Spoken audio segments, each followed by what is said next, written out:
Polisi menangkap seorang pelaku begal yang bersembunyi di atas atap rumah. Pelaku mencuri motor dan menganiaya korban hingga mengalami luka serius. Seorang pelaku begal ditangkap polisi saat bersembunyi di atap rumah. Tak hanya mengambil motor korban, pelaku juga menganiaya korban dengan senjata tajam hingga mengalami luka serius.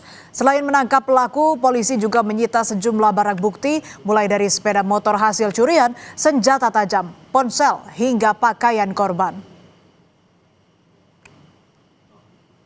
Sementara kita belum bisa mendapatkan keterangan dari korban motifnya di mana. Yang jelas untuk sementara bahwa pelaku saudara MB ini ingin menguasai kendaraan milik korban.